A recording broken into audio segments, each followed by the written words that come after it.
السلام عليكم ورحمة الله وبركاته. أمنتين إسلاما آداء عرباتي إسلام من سبون ما عربا للي سلوفه أفان سرنا إبادة وانتون أمنتي إسلاما تررأن آداء عرب الراك أبسي فمي لقوم دبين كنا كسجرا قافي كنا نموتا مسلما تهين هدون مسلموتا قلب نساني إيمانا هنجباتين سمون إساني بيكم سان هنجمين برجاج السوداف قد الإيسان كيسا توكو أكسما نما أمنتي إسلاما كيسا تائي سبب كتابا فلا سمد الدادو بسان وجأ بتامير قاد اتبو بسو هنكنا إيمانا في بيكم ساف متأنو أبو إسار راكن كأي قافي كان أكا سمو إسا كيسا تئوما مكان قدودا قافي كان ديبي إسا أسون كنين درا أمنتين هرّا أكا قرانو الدنيا يموتي أمنتي غرا كما أفري في غرين قرانو غا كما قرانيت والسيسو الدنيا ترقب باجرة أمنتين أكا علماء الإسلام على فكا أدتي أمنتي لمتي الدباسا دين الأرضي أمنتي ون أرض الرد كريتستان لفردتي أمما إلى الشانماتين آدا كيسا دودا كيسا غر أمنتاج جيرما رفاني في كان namoota duraan akka malee saba san keessatti yookiin biyya lammii san keessatti akka malee qaddafamu qulqulleeffamee ilaaluurraa adeemsa keessa amantiin isirraa uumame waliigalatti amantii lafarratti hojjetamee fi diinuun samaawii amantii samirraa dhufe ka rabbiin walitti hariiroo qabu rabbiin jaallatee karaa ergamtoota malaa'ikaatiin ergamtoota ilma namaatti geessee ergamtoonni ilma namaa ammoo addunyaa guututti akka geessan kan godheedha. Amantiin tokko gabaabinaan dhugaa ta'uuf yookiin amantii dhugaan ta'in ta'uuf wanni adda baasanii waa afuri.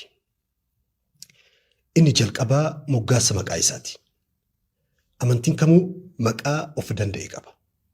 Maqaan amanticha kanaa maqaa lafaa, maqaa namaa, maqaa sabaa, lammii, gaara wahii, laga yookiin waan taatee wahiitii walii hidhatu yoo ta'e amantiin sun amantii dhugaatii miti. Amantiin dhugaa maqaa namaatii walii hariiroon qabu. Gaara yookiin lafa yookiin nafa wahiitii walii hariiroon qabu. Amantiin dhugaa moggaasa rabbiin amanticha sanii kenne ta'uu qaba. Amantiiwwan addunyaarra jiran 4,000 haga 10,000 amantii xixiqqaa fi gurguddaa jedhanii warroonni qorannoo lafa kaa'an keessaa amantiin maqaan isaa namatti lafatti biyya tokkotti hin rarraane amantii Islaamaa qofa. Islaama taaneef jedhaan jirru ragaa qabatamaa lafa jiruuf dubbanne. Kiristaanee fudhattee jecha Kiristoos irraa fottoqe. Amantii boodaa yookiin buudaa jedhanii buudizimii jedhan guutamaa budihamirraa akka uumame beekamaadha.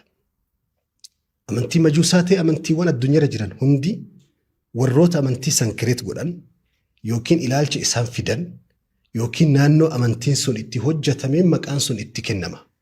Garuu amantiin Islaamaa maqaa lafaati miti, maqaa namaati miti.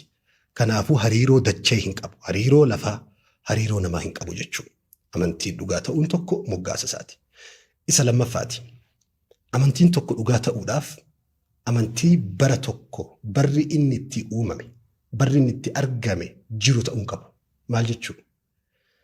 Amantiin tokko jaarraa haganaa keessa dhufe, bara kana keessa argame yoo ta'e, amantiin sun amantii sobaati. Guyyaa keessa hojjetame malee amantii dhala ilma namaa hundaati miti. Fakkeenyaaf amantii Yahudaa erga Nabiyallaahi Ciisaan, Nabiyallaahi Muusaan duniyarraa deeme booda uumame Nabiyallaahi Muusaa booda. Yahudaa wanni jedhamu Nabi Muusaa dura hin jiru. Warroonni Nabi Muusaa dura jiraataa turan ilmi namaa amantii kam hordofaa turan. Kanaafuu amantii Yahudaa egan jirre Islaamummaadha yookiin amantiin hin jiru jechuudha. Fakkeenyaaf amantii kiristaanaa yoo fudhannee amantiin kiristaanaa erga Nabiyallaahi Ciisaan ol fuudhame akka Qur'aanni, hadiisni lafa kaa'utti. Yookiin akka warri kiristaanaa amananitti erga inni fannifame booda. Osoo Yesus Kiristoos yookiin Nabiyallaahi Ciisaan ardii tanan dhufin hin dhalatin dura kiristaanonni amantii kam hordofaa turan maqaa amantii sanii nuu kennuu danda'u. Kanaafuu amantiin bara tokko argame bara san dura amantii kamirra ture ilmi namaa jennee gaafanna. Kanaafuu deebiin lama qofa ta'a. Takka amantii matu hin jirre takkaa ka jiru islaamummaa tokko qofa ta'a jechuudha. Sadaffaa amantiin tokko dhugaa ta'uuf ragaan guddaan inni sadaffaadha. Amantichi kun gabbataa, yabbataa, bargaagaa, dagaagaa, babal'ataa addunyaarra deemuu qaba. Amantiin qancaraa deemu, amantii hordoftoonni keessaa yaa'aa deeman, amantii saayinsii fi teekinooloojii fi jijjiirama dhalootaa wajjin socho'uu hin dandeenye amantii ilma namaati miti. Amantiin sun aqli yookiin sammuu yeroo san qofa, qaroomina yeroo sanii qofa, adeemsa beekumsa yeroo sanii qofarra dhaabbattee uumte ta'uudha ragaan isaa.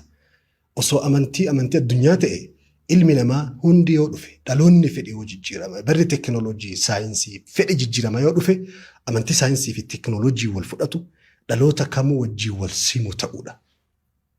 Kan ammoo islaamummaa qofatu qaba. Amantiin islaamaa teekinooloojii fi saayinsii bu'uurri teekinooloojii fi saayinsiitu isa. Kun mata duree sagantaa biraati. Garuu amantii dhalli tokko, barri tokko, naannoon tokko bara kanaa wajjin hin deemu. Nu wajjin hin socho'u. Ijoollee ammaatiif bara ammaatiif deemuu hin danda'u jedhu namni tokko amantii islaamaa bifa kanaan qeequ hin argamne. Yoo argames sababa jibbaansa amantiirraa qabu yookiin beekumsa guddicha bal'aa galaanaa citan qabne qarqara hin qabne amantii kanaa wallaalurraa ilaalchisuun dhufeedha. Inni afraffaa amantiin tokko dhugaa ta'uudhaaf amantii dhalli namaa hundi fudhachuu danda'u ta'uu qaba. Amantii naannoo tokko qofatti ergame ta'uu dhabu. Fakkeenya yoo fudhanne amantiin kiristaanaa fi yahudaa murtabixuun bibanii Israa'iil. Banii Israa'iilitti rarra'a. Kitaaba macaafa kakuu moofaaf haarawaa keessas yoo dubbifte, ragaawwan addunyaa keessa jiru yoo dubbifte, san hunda dura Qur'aannis Nabiyallaahi Ciisaa wayita dubbatu yaa banii Israa'iila jedha. Takkaa yaa ayyuhannaas, yaa ilma namaa jedheen beeku. Faallaa kana ammoo amantiin islaamaa yaa ayyuhal arab kitaaba keessa hin jiru Qur'aana keessa. Yaa gosa kana ka jiru hin jiru. Yaa ayyuhannaas. Yaa ilma namaa jechi jedhu qofti Qur'aana keessa bakka 20 jira. Inumaa amantiin islaamaa amantii addunyaa tahuu ragaan guddaan lafa jiru tokko wayita Qur'aanni eegalamu Qur'aana fuutee wayita dubbiftu jalqaba irratti suuraan Faatihaatu jira. Suuraan Faatihaa jechi isiin ittiin eegaltu alhamdulillaahi rabbil caalamiin. Galanni ka rabbi caalama hundaa ta'eef haa oolu jedha. Caalama hunda. Rabbil caalamiin hin jenne. Rabbil caalamiin. Caalamoota amma nu agarru malee caalamtoota biroollee jiraachuu akka jiru ragaa bahuudhaaf. Amma wanti si ajaa'ibu ummanni muslimaa alhamdulillaahi rabbil caalamiin jecha jettu tan aayaa tana guyyatti salaata keessa yeroo 17 ol akka naannessu. Rabbiin Qur'aanaa fi hadiisa keessatti rasuulli rabbiillee lafa kaa'an sallallahu alaihi wasallam. نبي محمد رب القرآن كيستي ويتدبت وما أرسلناك إلا كافة للناس إلمنا ما ذكر جربوتو أكاتي قرسيتوف معلومة الدنيا تنايسان رفان إفا بافتي بوري الدنيا التئانتو عالم التئان وآخراك جد مصنفة كقباء سنيف سيرجني بشيرا ونذيرا والروتا أججأ نتستي كنيني فلاتيف أكا قمت شيفتي بدأسني جرو قالني بريدون إساني قبوفتي إساني همتوف يا محمد ونذيرا ورّا أججنتي ستكني نديدي متى اتلابي الرب سيجبي برا دبر ميلان الرجتي إساني في مو إبدي وكين كتاتني أكا قباي أكا همتوف أرسلناك إلا كافة للناس إلمنا ما هم دافس إلجن رسول ربي صلى الله عليه وسلم حديثك ستي كل نبي شفت نبيوتا أما دورة دبراني وأفان أما تدبفني راجي ونجدم إرقماني دبراني أمة إساني وكين سبع إساني قفت إرقمي أنا قفتو على إلمنا ما تإرقمي للرسول ربي صلى الله عليه وسلم